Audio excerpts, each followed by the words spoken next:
think it's important and necessary to build really solid and politicized multiracial unity, right? So what actually brings our communities together beyond issue? Deep political education with our members, right? To build consciousness, but also counter-hegemony, okay? So we talked about that a little bit. So how do we connect our reforms, right, to the possibilities for revolution, the possibilities for transformation? Pushing against this notion of just meeting people where they're at, okay? So if we're gonna do our folks a favor, right, we have to understand that if we just leave folks where they are, right, and we don't encourage us to dream bigger, right, we don't actually grow and we don't actually shift. And then finally, and incredibly importantly, building grassroots internationalism within our organizations. We cannot be isolated in our worldview about what problems we face don't face other folks, right? We do ourselves a disservice by not connecting what's happening in the Philippines to what's happening in Bayview Hunters Point, to what's happening in Brazil, right? So I'll stop there. I know I went over time already. Sorry.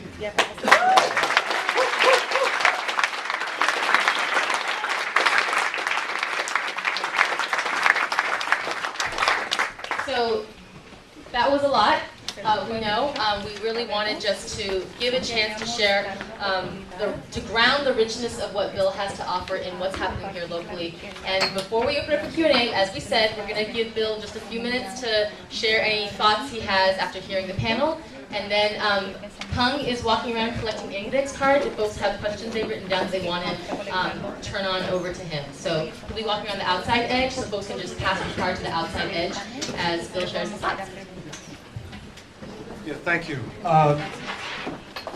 In listening to each of the speakers, a few things that jumped out. One, in listening to Dominic, I was thinking about both the strategy of our Walmart is a long-term organizing effort. It's different from many of the traditional organizing efforts that union movement has undertaken. But I was also thinking about that in taking on Walmart, as I like to say, we're taking on the Ford Motors of the 21st century. And that just as Ford, in many ways, set the terms of capitalism during much of the 20th century, Walmart is doing that in the 21st. The other coincidence is that just as Ford was an anti-Semite and a racist, probably a fascist as well, that we find within Walmart a very similar hard right-wing approach politically. In listening to Sylvia, one of the things I was thinking about was the issue of survival. This issue of creating a food cooperative brought to mind an experience I had in Northern Ireland in '88 when touring Catholic areas and being introduced to people that were building industrial cooperatives. And I had the opportunity to say to Jerry Adams, the head of Sinn Féin, very arrogantly, this is interesting, but this doesn't get the British out of Northern Ireland. And he was cool, and he said, no, Bill, you're absolutely right, but our people have to survive. And it was like a light went on in my head. And in listening to Sylvia, I was thinking about this issue of survival. Sophia, excuse me. Thinking about survival and alternative economics. In listening to Mario and Valerie, there were two things that jumped out for me. One was that the left and labor really must be the ones that raise the fact that migration is directly related to U.S. foreign policy. And that I'm talking about current migration. I'm not talking about when Sicilians came here in 1890. I'm talking about current migration, post-1965 migration, directly related to U.S. foreign policy. And the second is, and a related point, is the racialization of migration that many people don't want to talk about. It's not just the people of migrants. They're migrants from brown and black areas. And in listening to Alicia several things jumped out. One was when Alicia was talking about the displacement of the black worker. This displacement is a result of the reorganization of global capitalism as it's playing out here. It's not just some natural phenomenon, it's not just an unfortunate set of circumstances, but it's a reorganization of global capitalism. And another point that in the last point about internationalism is to remind us that being at the heart of an empire makes internationalism essential. It's not an option. Thank you.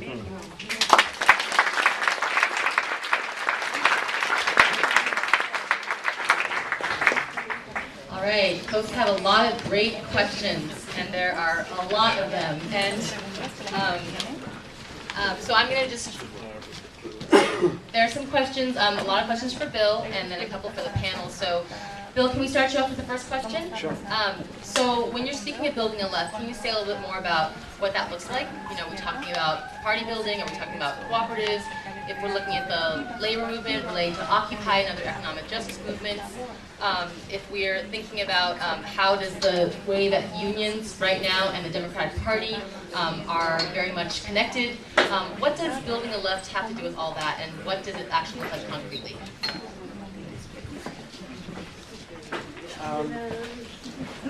Well, a few things. When I'm talking about building a left, I'm talking about 90 million people.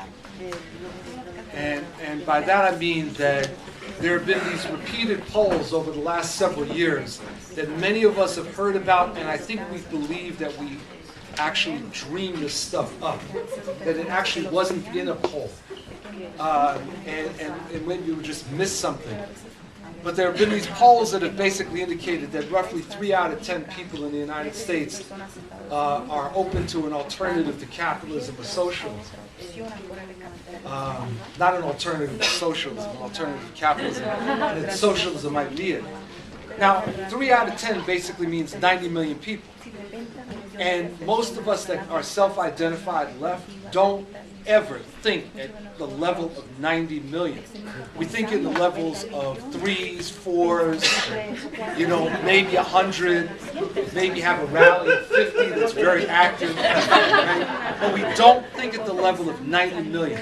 So when we're thinking about a left, we've got to start thinking at the level of 90 million. And that means a very different kind of left.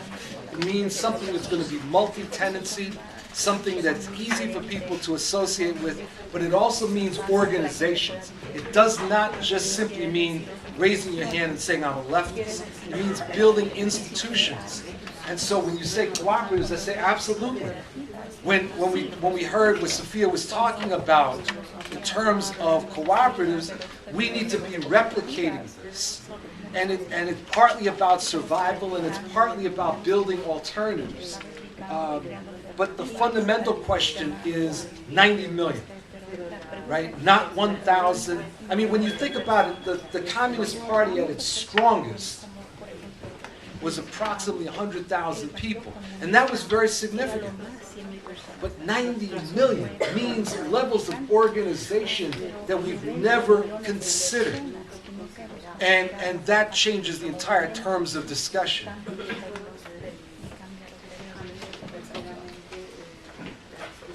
So the next question is, so some folks raised the issue of climate change and the Keystone Pipeline, which the AFL-CIO just endorsed. So can you talk about can you comment on that and on what are the opportunities or strategies for the labor movement to actually really get behind a climate justice agenda? Well, the AFL-CIO. Sorry. Is it on? Okay, let's switch the mic. Is that someone's heart? It's probably my heart.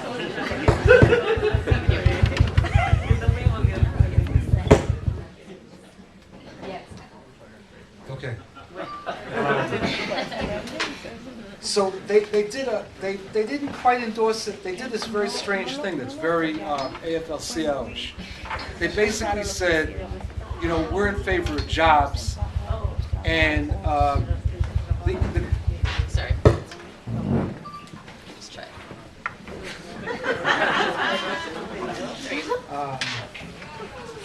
they basically made a concession to the building trades. And that's the reality. And there was actually no surprise, as far as I was concerned, there, because of the relative level of strength of the building trades. So, what does this mean? Well, there has been for a number of years a developing movement within organized labor of people that really get climate change.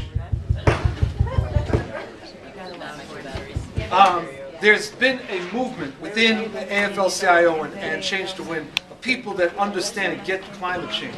Part of what I think that they're agreeing, and part of what we have to do is we have to actually organize that movement and actually start challenging in the different affiliates and in central labor councils and state feds for very clear policies on climate change.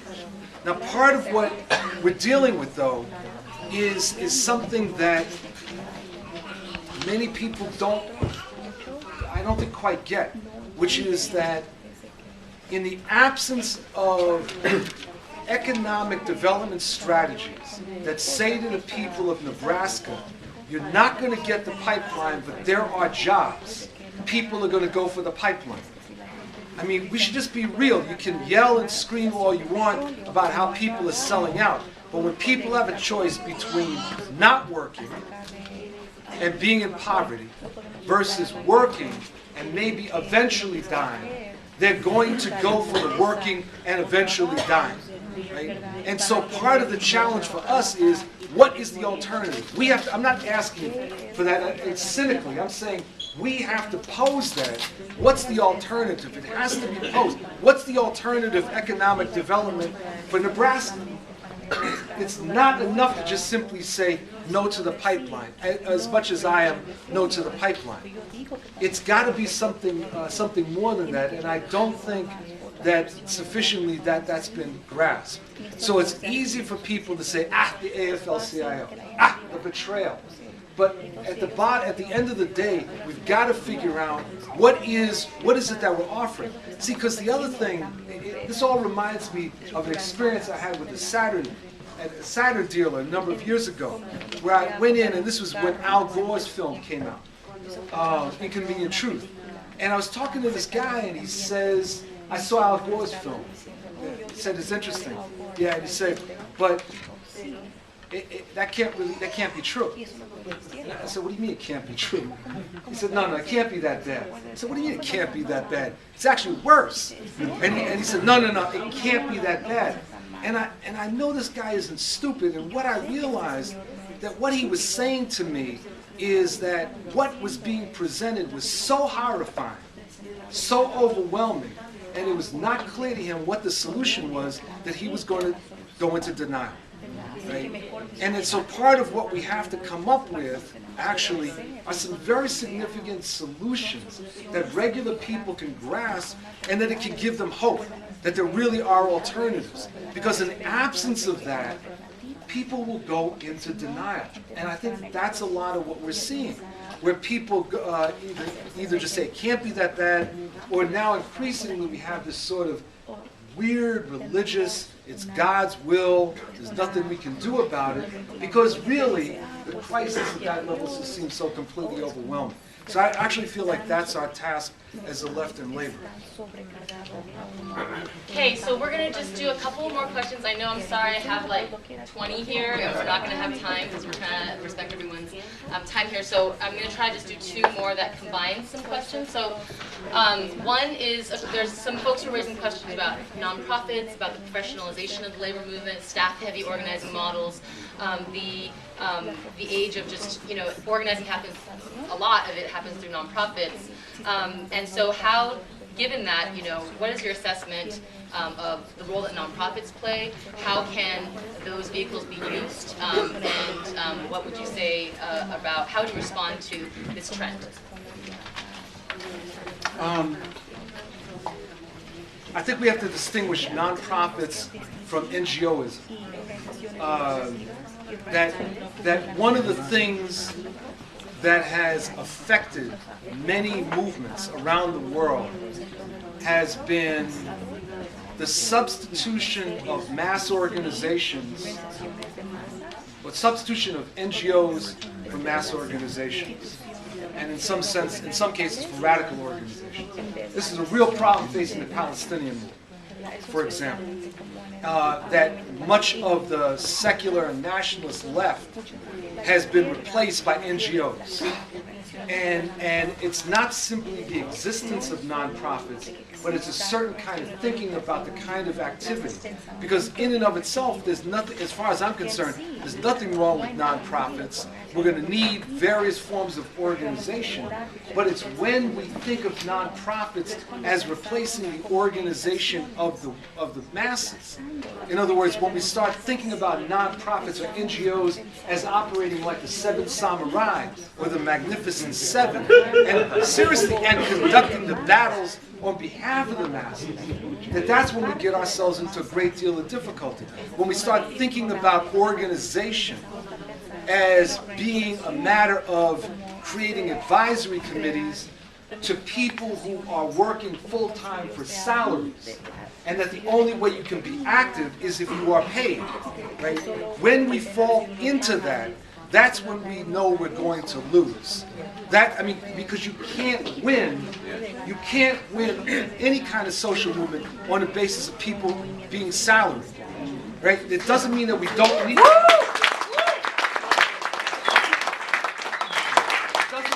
don't need people that are salaried, but when we think, when you think about the 1930s, the growth of the new labor movement was not done on the basis primarily of salaried people. It was based on workers and committed left activists who made immense sacrifices. And when we have people that say, I can only be active, as some people have said to me, I can only be active if I'm going to get a job being an activist, right? Then the reality is that it's over. We should just pass the Kool-Aid and call it a day, because we will never be able to defeat our opponents. And the other piece is that, look, we're not going to ever be able to outdo the right on the basis of money. We're never going to have the money that the right has. We should stop whining about that. We should just recognize that the oppressed never have the wealth that the oppressor has. That we have to figure out other ways of overcoming those obstacles. And so that is another reason it's a call for real mass organization. Organization of regular people, where regular people can look at it and feel like, this is my organization. It's not that someone is doing it for me. It is my organization. I have a role in this. I am going to be a leader in it, and that we can, together move forward in victory. And nonprofits have a role in a supportive mechanism, providing the technical expertise, education, etc. But they can never, never replace mass organizations and radical organizations.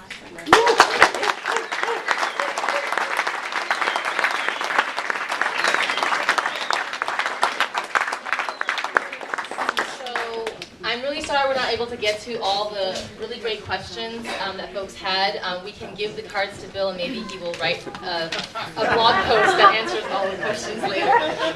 It's in my next book. It'll be in his next book. Okay. So I wanted to have everyone give one last round of applause for Bill and for the amazing.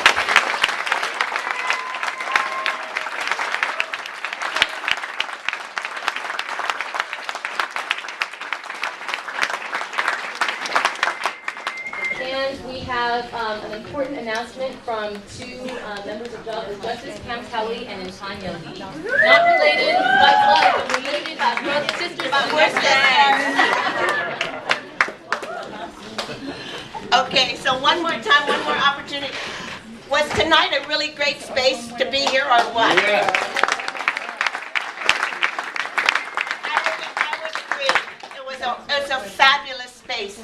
And what the Lee sisters are here to talk to you about is to be able to see the importance of being able to sustain these kind of spaces. I mean, some of the things that we've heard tonight is in terms of the victories, as James had opened up.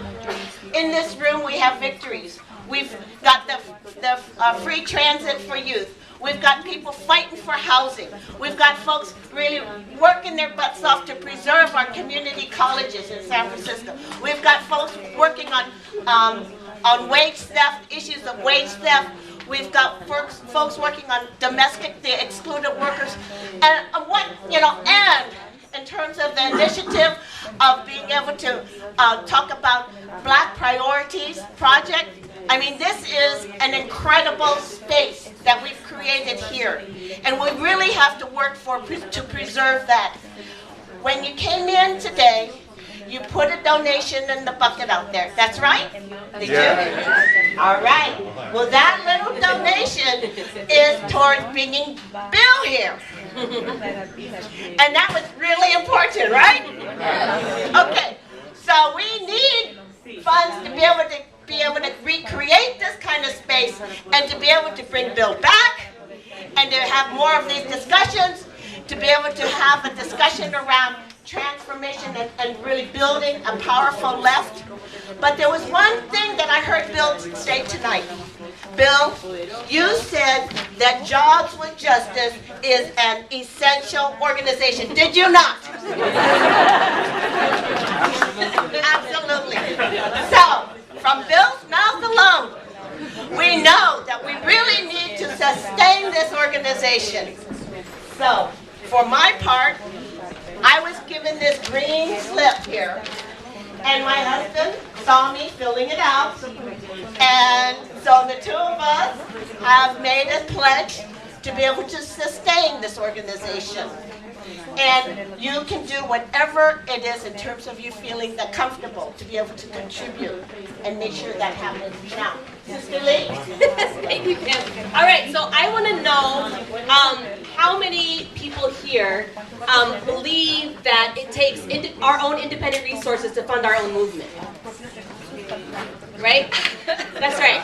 So we're not going to be able to build the movement that we've been talking about unless we fund it. Right? We're not going to be able to have spaces like that unless we fund it. So even if you put $1 in the bucket or $5 in the bucket, what we need you to do is put your hands in your pocket or open your checkbook and contribute more, or when you get that piece of paper, make a pledge so that this space can continue, so that in 2, 3, 4, 5 years, we're not able to even meet in this space. Because we are so large and so powerful, and we built the movement of our dreams. Because we funded it, we made it happen. So can I get a commitment from people that you will reach in one more time and make an additional donation? Thank you. All right.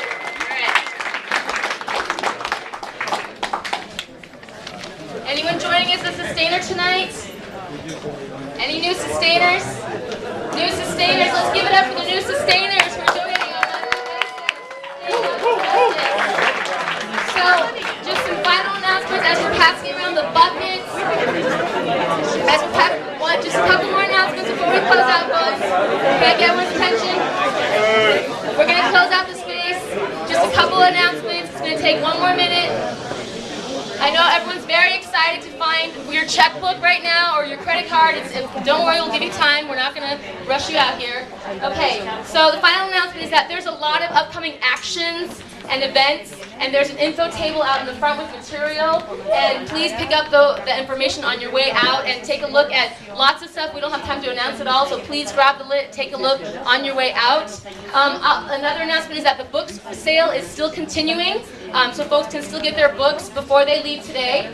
And finally, in terms of the food, the CPA worker leaders have decided to make the donation sliding scale and voluntary. So if folks are hungry and wanted to grab a plate to go, you're welcome to. Or if you'd like to make a donation, you're also welcome to do that.